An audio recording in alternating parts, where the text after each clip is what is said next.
Kami masih bersama dengan orang tua dari Wendy yang merupakan salah seorang anak buah kapal yang sudah dibebaskan dan juga tim negosiator pembebasan sandera Majen Purnawirawan Kiflan Zain. Saya ke Pak Aidil terlebih dahulu. Pak Aidil, selama ini terputus komunikasi dengan Pak Wendy selama penyanderaan terjadi, betul? Iya, iya.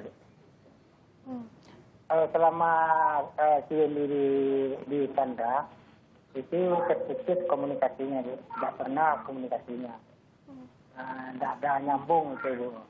Jadi baru tadi siang, Pak Wendy ditelepon, baru nyambungnya. Dia kan berada dalam sekarang kan berada di rumah sakit. Itu yang bisa nyambung.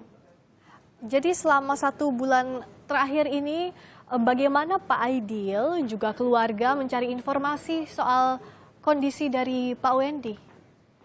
Informasinya dari Pak Wendy itu pernah dari Menlu menelpon bahwa si Wendy dalam keadaan sehat-sehat saja. Nah, itu dari perusahaan pernah juga menelpon orang tua Wendy, saya sendiri, si Wendy dalam keadaan sehat saja. Itu informasi yang didapat dari perusahaan atau dari Menlu gitu. Oke. Selama 1 bulan terakhir juga yang bekerja keras adalah tim negosiator Pak Kiflan. Dalam sebulan terakhir ini apa saja kesulitan, apa saja kendala yang dihadapi oleh tim negosiator bersama dengan otoritas Filipina di sana? Ya, masalahnya kan terjadi pertempuran. Pertempuran antara pihak ASG dengan Angkatan Perang Filipina. Kemudian terjadi satu perebutan daerah, yaitu di daerah Panamau, kemudian di Talipau, ya, kemudian di sini terjadi pertempuran sehingga banyak korban dari ASG. Jadi kita untuk bisa melakukan negosiasi jadi lama begitu. Lalu untuk adakah misalnya dalam negosiasi itu kendala misalnya ancaman terhadap keselamatan para sandera yang dihadapi selama ini Pak Kiflan? Ya, ada ancaman karena untuk mereka ini ancaman perpindahan itu kalau umpamanya mereka ini terbunuh karena ancaman itu bukan datang dari mereka yang menyandera karena mereka sudah mulai sadar ya toh. Tapi pertempuran antara pihak SG yang dibom sama pesawat terbang sama heli sama meriam di daerah Patikul, kemudian di daerah Panamau, serta di daerah Talipau, serbuan dari tentara Filipina ini menyebabkan susah untuk melakukan koordinasi begitu. Selama ini Pak Kiflan, zona-zona mana saja yang bisa aman dimasuki oleh tim negosiator maupun tim militer dari Filipina, dan mana saja daerah yang memang terbatas tidak bisa disentuh sama sekali di Filipina?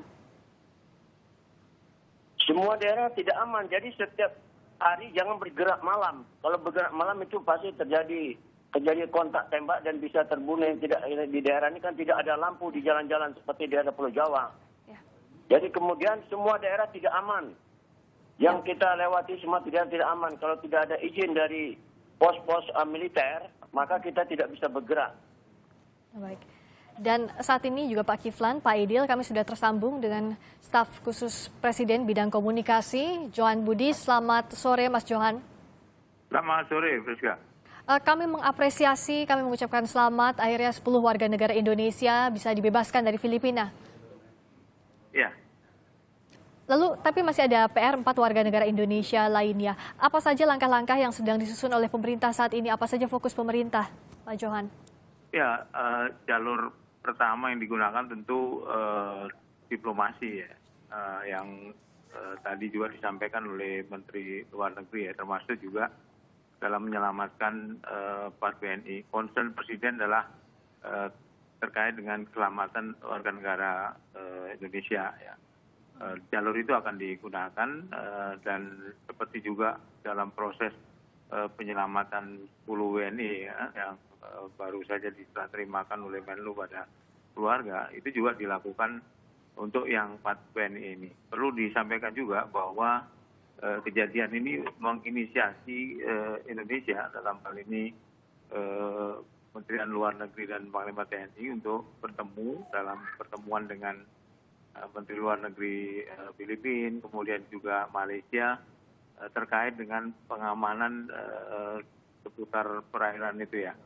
Jadi rencananya tanggal 5 atau tanggal 6 pertemuan itu akan dilakukan. Oke. Untuk upaya diplomasi membebaskan 4 warga negara Indonesia yang masih ada di sana, Pak Johan Budi, siapa saja pihak yang digandeng pemerintah untuk melakukan diplomasi total, seperti yang dikatakan oleh Menteri Luar Negeri?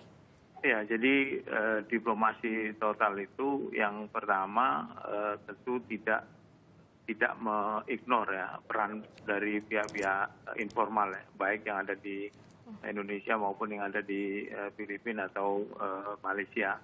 Itu juga digunakan karena itu disebutnya sebagai dengan kalimat diplomasi total. Tapi perlu disampaikan bahwa tentu yang melakukan leadernya adalah pemerintah ya, dan dalam hal ini tentu harus ada koordinasi dengan pihak pemerintah di Filipina maupun di Malaysia karena otorisasi ada di sana gitu, sehingga peran diplomasi antara Indonesia dengan Filipina atau dengan Malaysia nanti itu bisa digunakan untuk masuk jalur-jalur informal itu. Oke. Dan koordinasi ini artinya diplomasi total ya Pak Johan Budi yang dikedepankan dilakukan pemerintah? Iya, yang disebut dengan diplomasi total tadi kan. Poinnya adalah tentu tidak bisa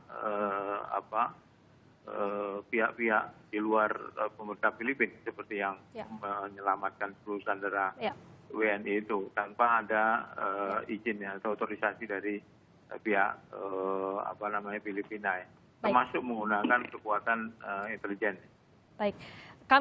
Kita semua tentu berharap 4 warga negara Indonesia yang masih disandra bisa kembali dengan selamat. Terima kasih Pak Johan Budi, Staf Khusus Presiden Bidang Komunikasi. Terima kasih juga Maijen TNI Purnawirawan Kiflan Zain, tim negosiator pembebasan sandera. Terima kasih juga Pak Aidil, orang tua dari Wendy Rahadi, salah satu dari anak buah kapal yang sudah dibebaskan dari Abu Sayyaf. Terima kasih Bapak-bapak. Terima kasih.